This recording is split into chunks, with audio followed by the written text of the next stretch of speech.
नमस्कार, the news now में आपका स्वागत है और मैं हूं आपके साथ अनमोल मट्टू। तो क्या है आज दिन भर की बड़ी खबरें, आइए नजर डालते हैं। कश्मीर घाटी में स्थिति शांतिपूर्ण और नियंत्रण में होने के कारण सभी दूरसंचार सेवा प्रदाताओं की मोबाइल टेलीफोनिक सेवाएं और फिक्स्ड लाइन इंटरनेट सेवाएं 46 घंटे बाद कल रात 10 बजे बहाल कर दी गईं। मोबाइल इंटरनेट सेवा कल दोपहर में शुरू होंगी। गौरतलब है कि कट्टरपंथी अलगाववादी नेता सैयद अली गिलानी की मौत के मद्देनजर एहतियात के तौर पर बुधवार रात बीएसएनएल के पोस्टपेड को छोड़कर सारी मोबाइल सेवाएं पूरी घाटी में बंद कर दी गई थीं।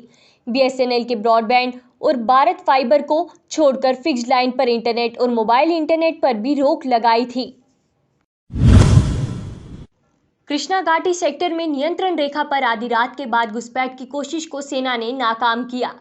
इस दौरान सेना की जवाबी कार्रवाई से दहशतगर्द पाकिस्तान के कब्जे वाले जम्मू कश्मीर में भाग निकले। कल सुबह सेना ने पूरे इलाके में तलाशी अभियान चलाया। इस दौरान भागते समय आतंकियों के छूटे कपड़े, खाद्य सामग्री व दवाइयां बरामद की गई। इन पर पाकिस्तान निर्मित होने की पहचान दर्ज थी।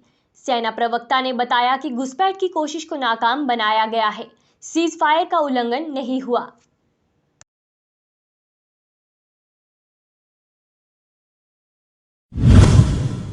पठानकोट से जम्मू के बीच अब 6 लेन की सड़क होगी। मौजूदा 4 लेन सड़क को प्रतिष्ठित दिल्ली अमृतसर कटरा एक्सप्रेस वे योजना के तहत 6 लेन किया जाएगा।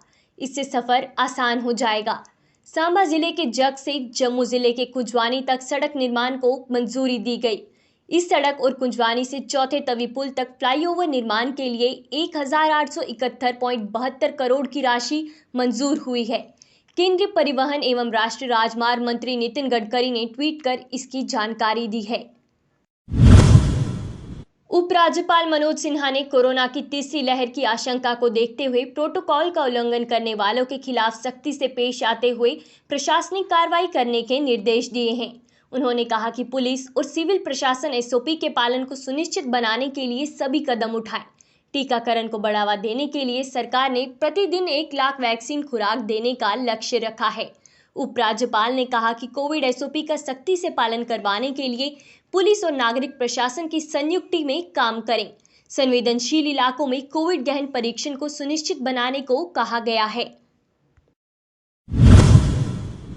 आबकारी विभाग की ओर से जम्मू कश्मीर में सभी बार बंद करवाए जाने पर हाईकोर्ट ने वित्त विभाग के आयुक्त सचिव, आबकारी विभाग के आयुक्त व उपायुक्त को नोटिस जारी कर 20 सितंबर तक पक्ष रखने का निर्देश दिया है। आबकारी विभाग के इस आदेश को कुछ बार संचालकों में हाईकोर्ट में चुनौती दी थी। हाईकोर्ट ने विभाग को 20 सितंबर तक पक्ष रखने व इसकी अवधि तक याचिकार्थियों की मांग पर गौर करने का निर्देश दिया है। जम्मू शहर से मात्र 20 किलोमीटर की दूरी पर बहने वाले दरिया चिनाब के दोनों पुल सुसाइड पॉइंट बन गए हैं। जम्मू को पुंछ राजौरी जिलों के साथ जोड़ने वाले इन दोनों पुलों से एक वर्ष में 20 लोग कूदकर अपनी जानें दे चुके हैं, जबकि पुलों पर पुलिस की पहरेदारी के बाद भी लोगों का इस पुल से कूदना रुक नहीं रहा है। सुरक्षा की दृष्टि से अखनूर इलाके में दरिया चिनाब पर बने पुल बहुत अहम माने जाते हैं, क्योंकि ये दोनों पुल पुंछ राजौरी को जम्मू के साथ जोड़ते हैं।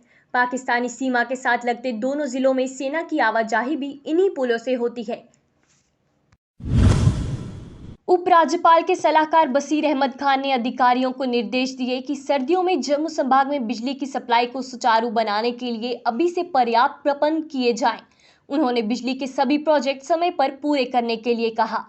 सलाहकार ने सर्दियों को देखते हुए ट्रांसफार्मरों की पर्याप्त स्टॉक, ट्रांसफार्मरों की खरीद, बिजली के खंभों, कंडक्टर, आपातकालीन प्रबंध, बिजली वितरण की स्थिति, बिजली कटौती, अधिकारियों को ड्यूटी का रोस्टर बनाने, कंट्रोल रूम स्थापित करने, बिजली की चोरी को रोकने के लिए टीमों को तैनात करने समेत अन्य मुद्दों को समाधान निर्धारित समय पर करने के आदेश दिए, ताकि लोगों को बिजली की सप्लाई सुचारू रूप से मिल सके।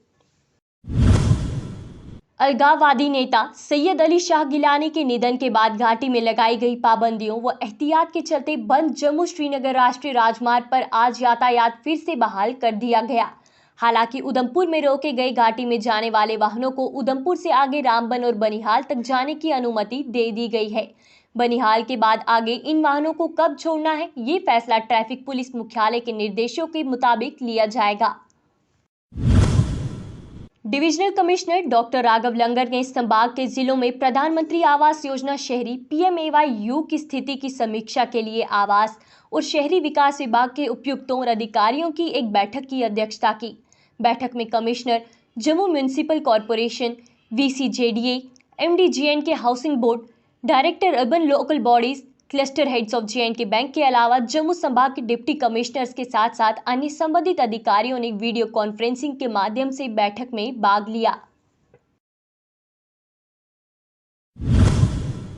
फॉरेन सेक्रेटरी हर्षवर्धन श्रृंगला ने इंडो-US बायलैटरल रणनीतिक साझेदारी को आगे बढ़ाने के तरीकों पर चर्चा करने के लिए वॉशिंगटन में शीर्ष अधिकारियों के एक व्यापक स्पेक्ट्रम के साथ मुलाकात की और अफगानिस्तान और भारत प्रशांत क्षेत्र की स्थिति सहित क्षेत्रीय विकास की समीक्षा की। श्रृंगला ने John Finer, principal deputy NSA और Colin Kahl, US under secretary of defence for policy के साथ मुलाकात की। उन्होंने क्षेत्रीय और वैश्विक मुद्दों और भारत अमेरिका रणनीतिक साझेदारी और विभिन्न पहलुओं पर प्रमुख अमेरिका थिंक टैंकों के रणनीतिक विशेषज्ञों के साथ भी बातचीत की। ये थी आज दिन भर की बड़ी खबरें। और खबरों के लिए जुड़े रहें द न्यूज़ नाउ के साथ।